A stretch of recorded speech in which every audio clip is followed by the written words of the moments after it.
ఎలా ఉన్నారు sir? Game changer వస్తుంది జనవరి 10న. ఏం సార్ ఈ గేమ్ చేంజర్లో మీ రోల్ ఏంటి? కీ రోల్ అని విన్నాము. చాలా కీ రోల్. అంటే ఇప్పటివరకు నేను చేసిన క్యారెక్టర్స్ ఒక ఎత్తు, నాకు తెలిసి ఇది ఒక ఎత్తు. ఎందుకంటే ఇది గెటప్ అనేది చాలా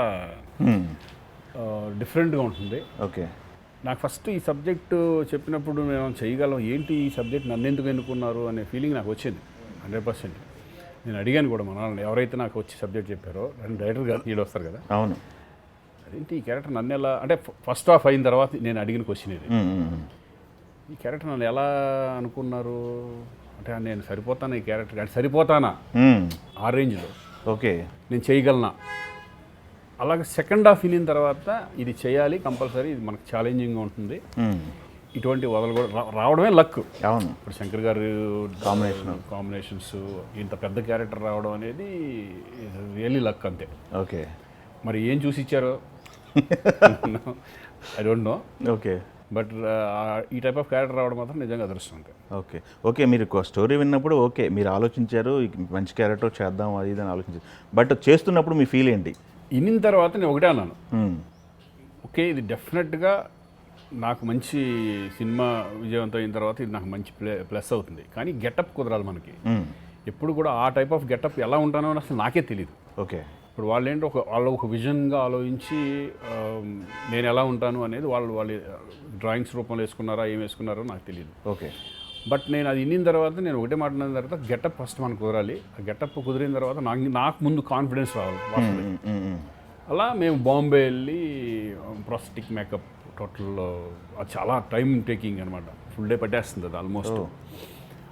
అది 2-3 సార్లు దాన్ని ఇచ్చేసి ఓకే ఈ గెటప్ ఇట్లాగే కావాలని చెప్పేసి ఒక ఇది చేయించి శంకర్ గారు చేస్తూ అదే టైప్ ఆఫ్ గెటప్ దింపారు.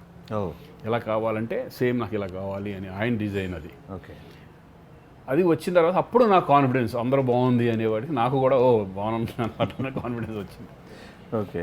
అట్లా నాకు చేసేటప్పుడు ఇక ఒక ఛాలెంజింగ్ క్యారెక్టర్, ఒక అంటే ఆ టైప్ ఆఫ్ లోకి వెళ్ళాలి, ఆ ఏజ్డ్కి వెళ్ళాలి, ఆ పర్ఫార్మెన్స్ రావాలి, డిక్షన్ అట్లా ఉండాలి, ఇవన్నీ కూడా ఒక ఛాలెంజింగ్ అనిపించింది నాకు. స్లాంగ్ ఏమైనా పెట్టారా లేకపోతే నార్మల్? స్లాంగ్ ఏం కాదు, మామూలు ఇప్పుడున్న ఇదే, అదేం పాత ఇదేం కాదు. బట్ దీని అందరికీ ఏంటంటే శంకర్ గారు వివరించే విధానం, విడమర్చి మనకు చెప్పే విధానం, ఆయన బేసికల్గా యాక్టర్. ఆయన బిగినింగ్లో శంకర్ గారు ఫస్ట్ యాక్టర్. అవును. ఆయన ప్రతిదీ ఇలా చేయాలని ఈజీగా మనం అతను ఫాలో అయితే చాలు, మనం ఏం చేయగలం. ఓకే. ఆ ఫాలో అయ్యే కెపాసిటీ ఉండాలి మనకి. ఓకే. చేస్తే ఈజీగా క్యారెక్టర్ బాగానే వచ్చేసింది. గుడ్. ఓకే. మంచి మంచి క్యారెక్టర్ పడింది. చేంజెస్ చూడాలి, ఆడియన్స్ ఎలా చూడాలి. క్యారెక్టర్ రివీల్ చేయొచ్చా? అవకాశం ఉందా? ఎందుకంటే మీకు ఆల్రెడీ రాసేస్తున్నట్టున్నారు, బయటకు వచ్చినట్టుంది శ్రీకాంత్ గారి క్యారెక్టర్ సమ్ అని చెప్పేసి. ఏం చెప్పారు? సీఎం రోల్ చేస్తున్నారని చెప్పేసి.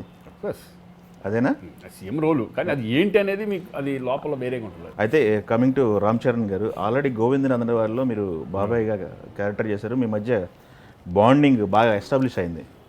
రామ్ చరణ్ గారితో ఈ కాంబినేషన్లో చేస్తున్నప్పుడు చరణ్ గారికి 2014లో చేశారు, 2024లో మళ్ళీ ఈ క్యారెక్టర్ చేస్తున్నారు. ఈ 10 సంవత్సరాల్లో చరణ్ గారి అబ్జర్వేషన్ ఏంటి, డిఫరెన్స్ ఏమొచ్చింది? చాలా పెరిగాడు, చాలా హై లెవెల్కి వెళ్ళారు ఆయన. ఎందుకంటే రామ్ చరణ్ పర్ఫార్మెన్స్లో కానీ, స్టెబిలిటీ కానీ, సెటిల్డ్ పర్ఫార్మెన్స్ కానీ, ఆ క్యారెక్టర్ని అర్థం చేసుకొని చేసే విధానం కానీ, అంటే గోవిందరాంధ్రవాడు ఆ టైప్ ఆఫ్ దానికి అక్కడ బాగా చేశాడు. బట్ ఇవన్నీ చాలా పెద్ద క్యారెక్టర్స్. ఓకే. ఇది చాలా అంటే ఒక వెయిట్ ఉన్న క్యారెక్టర్స్. ఇప్పుడు దీంట్లో 2 క్యారెక్టర్స్ చేయడం జరిగింది. ఆ 2 క్యారెక్టర్స్లో కూడా ఫ్లాష్ బ్యాక్, ఆ క్యారెక్టర్ అనేది చాలా వెయిట్ ఉన్న క్యారెక్టర్, అది పర్ఫార్మెన్స్ చాలా కష్టం. అది ఓకే. అంటే కష్టం అంటే బాగా కాన్సన్ట్రేట్ చేసి చేయాలి ఇది. ఓకే. అప్పటికి ఇప్పటికి 10 yearsలో మెచ్యూరిటీ లెవెల్స్ పెరుగుతుంది, 100% కాన్ఫిడెన్స్ పెరుగుతుంది. ఈ మధ్యలో పెద్ద పెద్ద సినిమాలు, రంగస్థలం లాంటి బ్లాక్ బస్టర్ మూవీస్ చేయడం, ఇవన్నీ చేయడం, మెచ్యూరిటీ లెవెల్స్ పెరగడం, ఇప్పుడు ఈ టైప్ ఆఫ్ క్యారెక్టర్ రావడం, ఇక దీన్ని పర్ఫార్మెన్స్ ఎక్స్ట్రాడినరీగా చేయడం. ఓకే. ఎందుకంటే సెట్లో అప్పుడే అనుకున్నాను ఏం డెవలప్ చేసుకుంటూ వెళ్తున్నారు ఆర్టిస్టులు మన వాళ్ళు.